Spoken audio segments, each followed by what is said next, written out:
आइए कक्षा 6 की गणित को आगे बढ़ाते हैं। पूर्ण संख्याएं अध्याय 2 पर आते हैं। तो पूर्ण संख्याएं समझने के लिए पहले हम थोड़ा सा पुनः पीछे चलते हैं पिछली संख्याओं की तरफ। पिछली संख्याओं हमने जानने की कोशिश की थी कि पहले शुरुआत होती है प्राकृत संख्याओं से। किसी संख्याओं से? प्राकृत संख्याएं सबसे पहले हमको ये प्राप्त होती है। अब ये होती क्या है? प्राकृत संख्याएं क्या होती हैं? प्राकृत या प्राकृतिक, कभी कभी ये भी लिखा मिल जाता है। तो प्रकृति से जो मिली संख्याएं वो प्राकृतिक संख्याएं कहलाती हैं।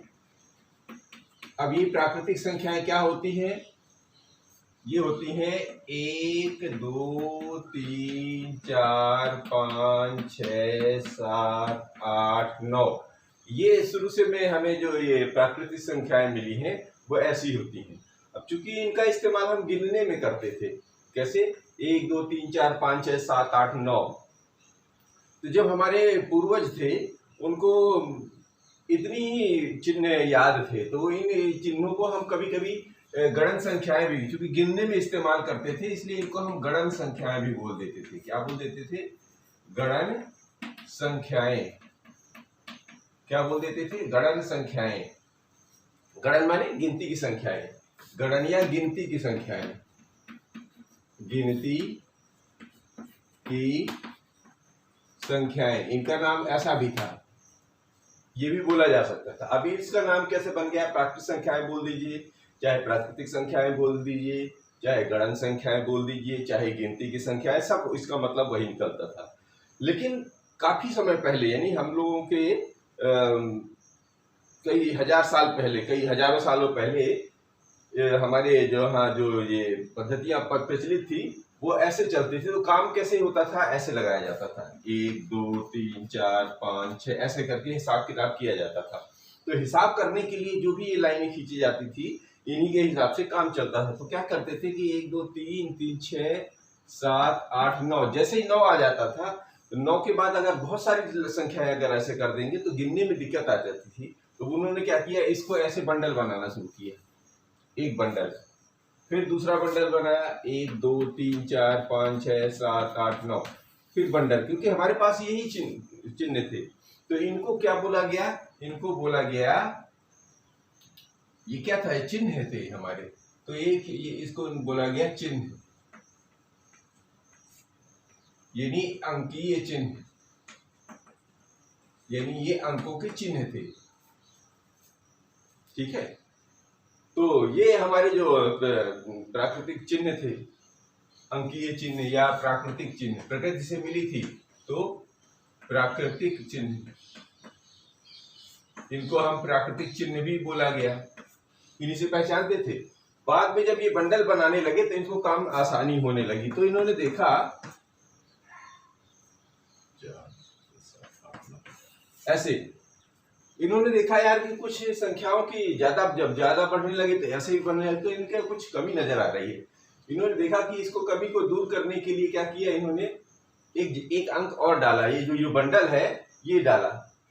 कहाँ डाला? बंडल माने ऐसे गोल गोल दिख रहा था, इन्होंने इस गोल चिन्ह को कहाँ लगाया? यहाँ पर फिट किया। 1 2 3 4 5 6 7 8 9। जैसे ही इन्होंने चिन्ह फिट किया तो ये आगे पता चला कि यहाँ पे जैसे इसको आगे बढ़ाना है तो इसी चिन्ह को मिलाया, फिर आगे बढ़ाता चले गए। इसको इस तरह बढ़ाया, फिर इस चिन्ह इसको लिया, फिर यहाँ बढ़ाया, फिर इस तरह में देखा कि इन्होंने बहुत सारे काम आसान होने लगे। किसमें? इन प्राकृतिक चिन्ह, ये प्राकृतिक चिन्हों को जब इस तरह इस्तेमाल किया जाने लगा तो ये गिनती बढ़ने लगी। गिनती की संख्याएं तो थी, जब गिनती बढ़ने लगी तो उन्होंने कुछ महसूस हुआ कि यार बात तो सही है। तो इन जो ये प्राकृतिक चिन्ह थे उसमें एक चिन्ह नहीं था। कौन सा? ये वाला, जो बाद में समझ में आया कि अगर इसको मिला दिया जाए तो इसकी जगह और बढ़ सकती है, तो गिनती को आगे बढ़ाया जा सकता है। तो इसी को बाद में फिर इन्होंने, अब इसकी जगह आगे बढ़ी तो इसका नाम इन्होंने रख दिया शून्य। क्या रख दिया? इसका नाम रख दिया शून्य। इसका नाम जैसे शून्य रख दिया तो इन्होंने देखा कि ये हमारी गिनती लगभग काफी कुछ शून्य पूरी हो गई, तो इसलिए इसका नाम रख दिया पूर्ण संख्याएं। यहां से हमारा शुरुआत होती है पूर्ण संख्याओं की। यानी पूर्ण संख्याएं जानने के लिए हमें क्या देखना पड़ा कि प्राकृत संख्याएं जो थी उसमें कुछ न कुछ कमी महसूस हो रही थी। कमी क्या महसूस हो रही थी कि संख्याएं आगे बढ़ाने में दिक्कत आ रही थी। तो क्या देखा गया, जो दिक्कत कैसे आ रही थी, क्योंकि हमारी गिनती इस तरह बढ़ रही थी, तो उन्होंने क्या किया कि शून्य की जगह का निर्धारण कर दिया कि जब यहाँ शून्य बढ़ जाता है तो ये गिनती फिर इसी तरह आगे बढ़ने लगती है। ये देखिए, शून्य से 9 तक तो क्या, 1 से 9 तक जायज है, तो शून्य लगा दिया, तब शून्य में 1 लगा दिया तो ये 10 मतलब 1 के बाद इस जगह को लगा दिया, फिर इसके बाद इसकी लगा दिया तो 20 बन गया। ऐसे करके ये भी संख्याएं बढ़ने लगी। अब इन्होंने देखा कि यार अब ये जो गिनती की संख्या है हमारी काफी हद तक पूरी महसूस हो रही है, पूर्ण हो रही है, इसलिए इसका नाम रख दिया पूर्ण संख्याएं। ये बात समझ में आ रही है? अब आगे कुछ समझते हैं। अब जब हमको पूर्ण संख्याएं तक हम लोग पहुंच गए हैं प्राकृत संख्याओं से पूर्ण संख्याओं पर, तो कुछ महत्वपूर्ण जानकारी नोट कर लेते हैं या ध्यान रखना है। क्या करने के लिए कि गिनने के लिए प्रयुक्त होने वाली संख्याएं कैसी हैं, 1 2 3 4 ये संख्याएं कहलाती हैं प्राकृत संख्याएं। इनको नोट भी कर सकते हैं आप। और जो सबसे छोटी प्राकृत संख्या, सबसे छोटी जो होती है, जिससे यहाँ से शुरुआत होती है, वो सबसे छोटा होता है। तो ये सबसे छोटी प्राकृत संख्या है, वो है 1। और सबसे बड़ी प्राकृत संख्या का निर्धारण नहीं हो सकता है। क्यों नहीं हो सकता, अब ये समझेंगे हम लोग क्यों नहीं हो सकता। क्योंकि कुछ भी करेंगे तो उसका अंत नहीं होता है। कैसे नहीं होगा, अभी समझने की कोशिश करते हैं इसको।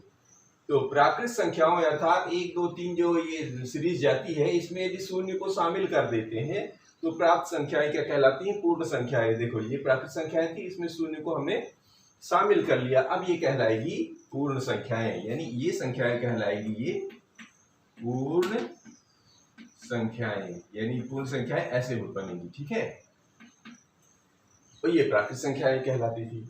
अब इसमें देखेंगे सबसे छोटी पूर्ण संख्या कहाँ है, ये शून्य से शुरू हो रही, तो सबसे छोटी पूर्ण संख्या क्या हो जाएगी, शून्य। अब जैसे प्राकृत संख्याओं का निर्धारण नहीं हो सकता था में सबसे बड़ी संख्या था, वैसे ही पूर्ण संख्या में भी सबसे बड़ी पूर्ण संख्या का निर्धारण नहीं हो सकता है। क्यों नहीं हो सकता, अब इसको समझते हैं।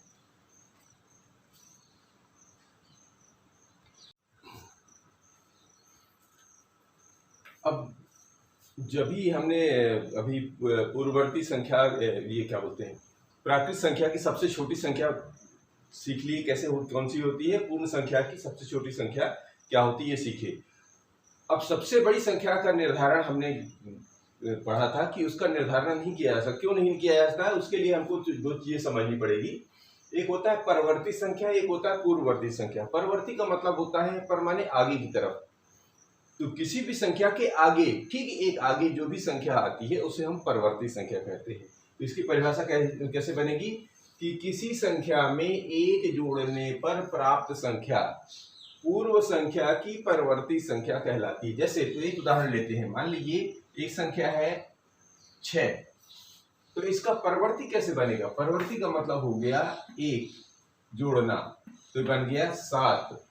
अब मान लीजिए एक संख्या है 103, इसका परवर्ती क्या बनेगा, इसका परवर्ती में क्या बनेगा, 103 में हम 103 में 1 जोड़ेंगे तो बनेगा कितना, बन जाएगा 103 का परवर्ती ढूंढ रहे हैं तो बन जाएगा 104। अब आप जितनी भी बड़ी संख्या सोच लीजिए, जितनी भी आपके दिमाग में होती है, तब भी उसमें क्या होगा, 1 जोड़ेंगे तो वैसे ही अगली संख्या बन जाएगी। अगर अनंत भी लेते हैं तो अनंत में भी 1 जोड़ने से क्या हो जाता है, और भी आगे बढ़ जाएगा। यानी उसका निर्धारण नहीं किया जा सकता। इसलिए प्राकृत संख्या हो चाहे पूर्ण संख्या हो, इसमें सबसे बड़ी संख्या क्या होगी, इसका निर्धारण कभी नहीं हो सकता। क्यों, क्योंकि उसमें परवर्ती संख्या हमेशा विद्यमान रहेगी, उसकी गुंजाइश जगह बनी रहेगी, उसके बैठने की जगह बनी रहेगी। इसी तरह एक और शब्द होता है पूर्ववर्ती संख्या। परवर्ती संख्या मतलब होता है 1 जोड़ के प्राप्त होने वाली संख्या। पूर्ववर्ती संख्या क्या होगा कि किसी संख्या में 1 घटाने पर प्राप्त संख्या पूर्व संख्या की पूर्ववर्ती संख्या कहलाती है। जैसे मान लीजिए यहाँ पर है 501, अब इसका पूर्ववर्ती ढूंढिए। पूर्ववर्ती का मतलब होता है 1 कम कर देना, तो कितना बन जाएगा, 501 में 1 कम कर दिया तो ये 500 बन गया। क्या समझ रहे हैं, यानी कोई भी संख्या मान लीजिए 70 है, 70 में 1 कम कर दिया, कितना हो गया, 69 हो गया। ये जो प्राप्त संख्या है, यानी जिस संख्या का एक कम करके जो भी संख्या प्राप्त होते हैं वो इस संख्या की, यानी इस पूर्व संख्या की क्या कहलाएगी, पूर्ववर्ती। पूर्ववर्ती ठीक पहले, परवर्ती माने ठीक बाद। बस ये अगर दो चीजें आपकी समझ में आ रही हैं तो इसको लेके चल कुछ सवाल हल करते हैं, फिर आगे बढ़ते हैं।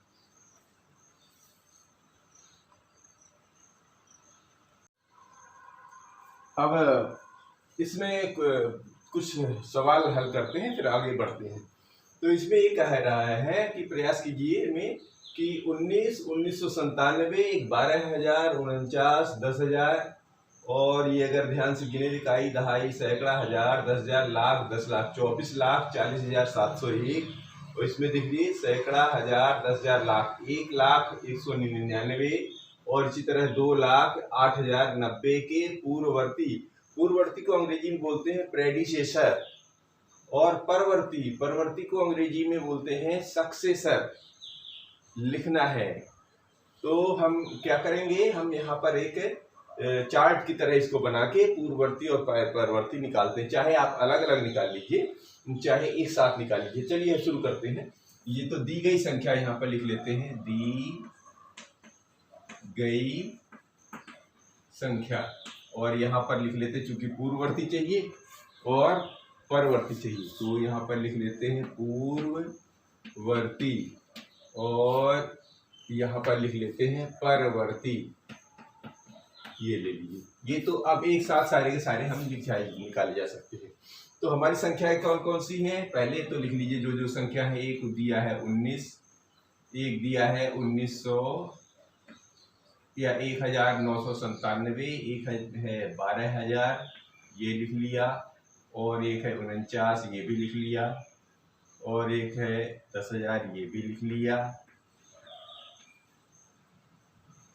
और ये है 244,0701, तो लिख लीजिए 244,00701। पढ़ने के लिए कैसे इस्तेमाल करेंगे, ऐसे 3-3 अंक में कॉमा लगा लेंगे, तो इस तरह पढ़ने का इस्तेमाल कर लेंगे हम ऐसे करके, ठीक है ना। और पहले 3 अंक, फिर 2 अंक, 2 अंक, ऐसे चलता है भारतीय पद्धति में। और फिर 100,199, यानी इसको कैसे पढ़ेंगे, यहाँ कामा लगाएंगे, यहाँ कामा लगाएंगे, और 208,090, तो इसमें यहाँ कामा लगाएंगे और यहाँ कामा लगाएंगे। अब देखिए ये वही संख्याएं हैं जिनका हमें पूर्ववर्ती और परवर्ती ज्ञात करना है। तो शुरू करते हैं। तो ये तो दी गई संख्या हो गई हमारी। पूर्ववर्ती के लिए क्या करना पड़ता है, परवर्ती, ये चिन्ह नहीं है, ये केवल सिधाई के लिए, ठीक है ना। तो 19 का पूर्ववर्ती, 19 में से एक कम करिए, तो 19 हमें गिनती तो याद है, सीधी गिनती पढ़ना और गिनती उल्टी पढ़ना, ये हमको पहले से तैयारी है हमारी। तो अब हमको उसी तैयारी का ध्यान रखना है। तो जैसे इसमें पूर्ववर्ती में क्या करना था, एक कम करना था, तो 19 से 1 में एक कम करेंगे तो कितना जाएगा, 18। तो ये इसका 19 का पूर्ववर्ती कहलाएगा 18 है। अब 19 का परवर्ती कैसे ढूंढेंगे, तो 19 का परवर्ती, ध्यान रखिएगा इन संख्याओं का ढूंढ रहे हैं हम। तो 19 का परवर्ती, 19 के आगे क्या आता है, 20, तो 19 का परवर्ती बन जाएगा 20। अब 1,997 है, तो 1,997 में से एक कम कर दीजिए, यानी इकाई वाले में से एक कम कर दीजिए, तो 6 बन जाएगा। तो 1,996, ये इसका पूर्ववर्ती हो गया। परवर्ती में क्या करना है, इसमें एक जोड़ दीजिए इकाई में, तो 1,997 में एक जोड़ा तो ये बन गया 98, तो ये इसका परवर्ती बन गया।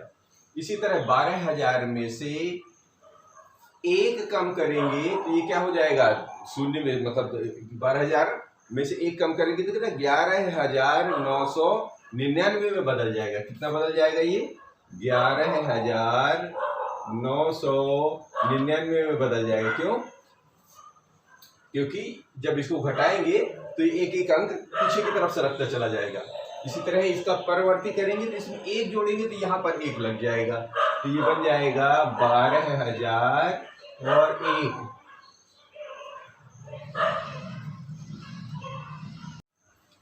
अब 49 को लीजिए, 49 के ठीक पहले क्या आता है? 49 के पहले एक कम कर लीजिए। 49 में एक कम करेंगे तो क्या कितना आ जाएगा? 48। और 49 में एक जोड़ दीजिए तो कितना आ जाएगा? 50। तो ये इसलिए कहलाएगा परवर्ती। इसी तरह 10,000 है, तो 10,000 में क्या करना है? एक कम कर दीजिए तो कितना हो जाता है? 9,999। और 10,000 में एक जोड़ेंगे तो यहाँ शून्य के नीचे एक लग जाएगा, तो ये इसका क्या बन जाएगा? परवर्ती। ये इसका परवर्ती बन गया। अब इसमें देखिए 24,40,701 में एक कम कर लीजिए तो ये इसका पूर्ववर्ती निकल आएगा। तो एक कम करने से ये बन जाएगा 701 से कम करेंगे तो 700 बन जाएगा। तो ये बन गया 24,40,000 और ये 700, ये इसका पूर्ववर्ती बन गया। परवर्ती में क्या करेंगे? एक जोड़ेंगे तो यहाँ पर एक की जगह 2 लग जाएगा, तो ये बन गया 24,40,702। इसमें एक कम करिए 1,01,99 में, तो एक कम करेंगे तो 9 में से एक कम जाएगा तो 98 बन जाएगा। तो ये बन जाएगा 1,01,98। और इसमें एक जोड़ दीजिए तो क्या बन जाएगा? परवर्ती बन जाएगा। तो बन जाए, जोड़ दीजिए तो 1,00,000 और 198 में 199 में एक जोड़ेंगे तो ये बन गया 200। फिर इसमें क्या करना है? 2,08,090 में से एक कम करिए तो 90 में से एक 89 बन जाएगा। तो ये बन गया 2,08,090 में एक कम करिए तो बन गया 89। और इसमें एक जोड़ दीजिए तो परवर्ती बन जाएगा। तो इसमें 90 में एक जोड़ेंगे तो ये 91 बन जाएगा। बाकी वही संख्याएं हैं। तो 2,08,000 और ये बन गया 90 में एक 91, तो इसका परवर्ती बन गया। इस तरह ये इसके पूर्ववर्ती और इसके परवर्ती। 2 प्रश्न इसमें और छोटे छोटे हैं, जरा उनको भी समझते हैं।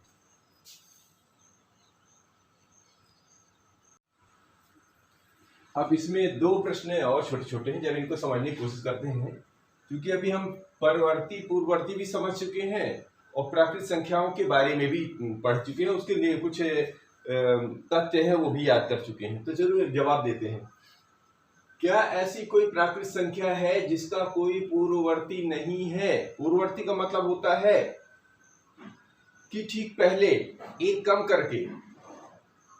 तो क्या कोई ऐसी प्राकृत संख्या है जिसके ठीक एक कम करने के बाद कोई संख्या निकाल के प्राकृत संख्या बनाए जा सकते हैं? तो देखिए, जब हमारी प्राकृत संख्या 1 से शुरू होती है तो अगर हम सबसे छोटी 1 ही है, सबसे छोटी प्राकृत संख्या 1 होती है और 1 में एक कम करते हैं तो वो तो शून्य बन जाएगा। तो 1 में एक कम करते हैं, शून्य बनते ही वो प्राकृत संख्या फिर नहीं रह जाती।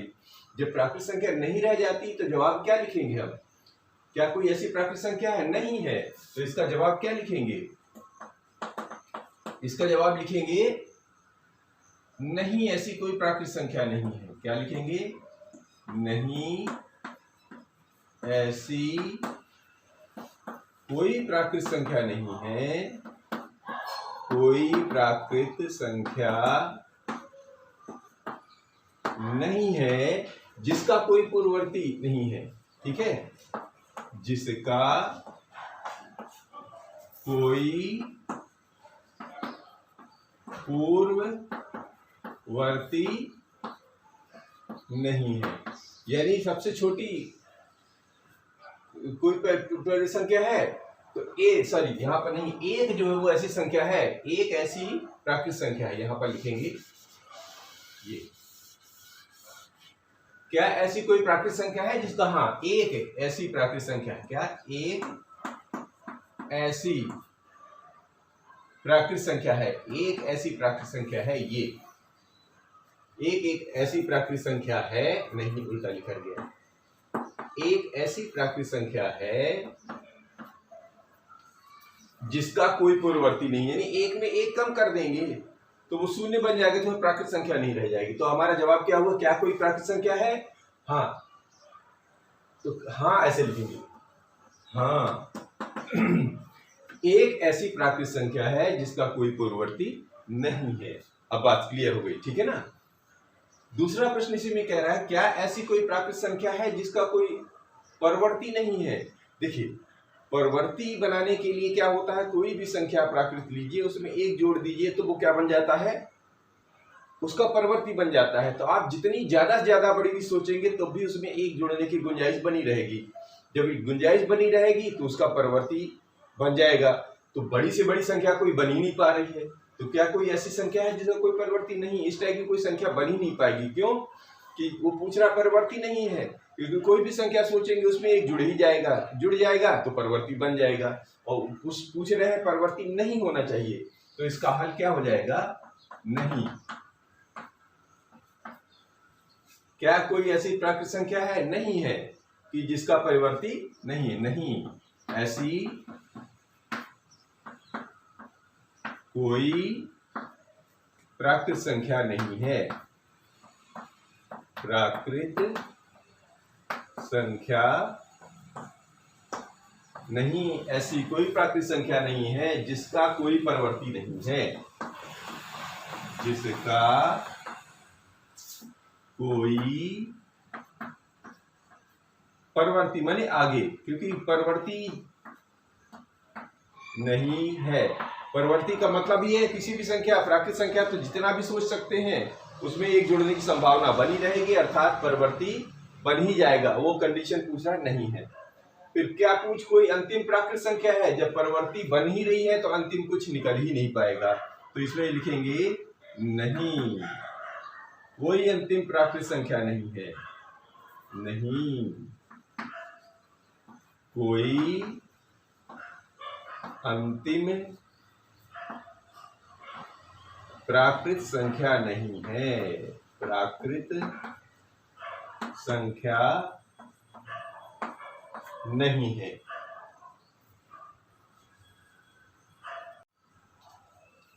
अब प्रयास कीजिए में कि कुछ ये प्रश्न है, इनका भी जवाब दे देते हैं, फिर आगे बढ़ते हैं। क्या सभी प्राकृत संख्याएं पूर्ण संख्याएं भी हैं? तो इसका जवाब कैसे देंगे? इसका जवाब देने के लिए प्राकृत संख्याएं पूर्ण संख्याएं भी देखिए, प्राकृत संख्याएं 1 से शुरू होती हैं और पूर्ण संख्याएं कहाँ शुरू होती हैं? 0 से शुरू होती हैं। तो क्या सभी प्राकृत संख्याएं पूर्ण संख्या है? अगर हम ऐसे मान लें, एक छोटा सा उदाहरण लेते हैं कि 1 2 3 4 ऐसे करके जो संख्याएं हैं, मान लीजिए उसका एक गोला ये है, ठीक है। अब इसमें 0 और आगे तो इसका एक गोला और बढ़ा लो, तो ये क्या है? प्राकृत संख्याएं हैं। ये प्राकृत संख्याएं, इससे देख के आपको आसानी हो जाएगी। और ये क्या है? 0 को मिला लिया, तो ये जो गोला है ये किसका है? ये पूर्ण संख्याओं का। पूर्ण संख्याएं। अब देख लीजिए, जवाब दीजिए। देखिए, प्राकृत संख्या पूर्ण संख्या के भीतर है, लेकिन पूर्ण संख्या बाकी संख्याएं तो है लेकिन उसमें 0 बाहर है ना। तो पूर्ण संख्याएं जरूरी नहीं है कि प्राकृत संख्याएं हो, लेकिन प्राकृत संख्या पूरी पूरी जो है पूर्ण संख्या के भीतर है। तो इसका जवाब देखिए, इसी को देख के आप इसका जवाब दे दीजिए तो जल्दी आसान होगा। तो क्या सभी प्राकृत संख्याएं पूर्ण संख्याएं हैं? तो ये थी पूरी पूरी प्राकृत संख्याएं पूर्ण संख्या के भीतर कैद हैं। इसका मतलब ये हो गया, इसका जवाब क्या लिखेंगे? हाँ, सभी प्राकृत संख्याएं पूर्ण संख्याएं भी है। हाँ, क्यों? क्योंकि देखिए पूरी प्राकृत संख्याएं, सभी प्राकृत संख्याएं, सभी प्राकृत संख्याएं पूर्ण संख्याएं भी हैं। पूर्ण संख्याएं भी हैं। देखिए, सभी प्राकृत संख्याएं पूर्ण संख्याएं हैं क्योंकि इसके अंदर है। दूसरा क्या कह रहा है? क्या सभी पूर्ण संख्याएं यानी ये वाली बाहर वाली प्राकृत संख्याएं हैं? नहीं, ऐसा नहीं है, क्योंकि ये 0 बाहर है। क्या सभी पूर्ण संख्याएं प्राकृत संख्याएं भी है? बाकी तो है पर ये 0 नहीं है। तो यहां पर जवाब कैसे लिखेंगे? जवाब लिखेंगे नहीं। सबसे पहले तो यही है, क्या सभी पूर्ण संख्याएं प्राकृत संख्या? नहीं, सभी पूर्ण संख्याएं प्राकृत संख्याएं नहीं है। नहीं, सभी पूर्ण संख्याएं प्राकृत संख्याएं नहीं है। प्राकृत संख्याएं नहीं है। अब इसका पूछ रहे हैं सबसे छोटी पूर्ण संख्या कौन है? तो सबसे छोटी पूर्ण संख्या कहाँ? पूर्ण संख्या जहां से शुरुआत होती है वो सबसे छोटी होती है। तो सबसे छोटी पूर्ण संख्या कौन है? तो शून्य। सबसे छोटी पूर्ण संख्या क्या है? तो ऐसे लिख दिए, सबसे छोटी पूर्ण संख्या, सबसे छोटी पूर्ण संख्या शून्य है, ये सबसे छोटी है। अब सबसे बड़ी पूर्ण संख्या कौन सी है? देखिए, प्राकृत संख्याएं ऑलरेडी पूर्ण संख्याओं के भीतर हैं, और प्राकृत संख्या में सबसे बड़ी प्राकृत संख्या कोई ढूंढा नहीं गया सकता। तो जब इनको नहीं ढूंढा जा सकता तो पूर्ण संख्याओं को भी सबसे बड़ी संख्या नहीं ढूंढा जा सकता। क्यों नहीं ढूंढा जा सकता? क्योंकि उसका परवर्ती पहले से तैयार रहता है। तो सबसे बड़ी पूर्ण संख्या कौन सी है? सबसे बड़ी कोई पूर्ण संख्या का निर्धारण नहीं किया जा सकता है। तो इसका जवाब क्या बन जाएगा? सबसे बड़ी पूर्ण संख्या का निर्धारण नहीं किया जा सकता है, नहीं किया जा सकता है, ऐसे ले पाना है। ठीक है।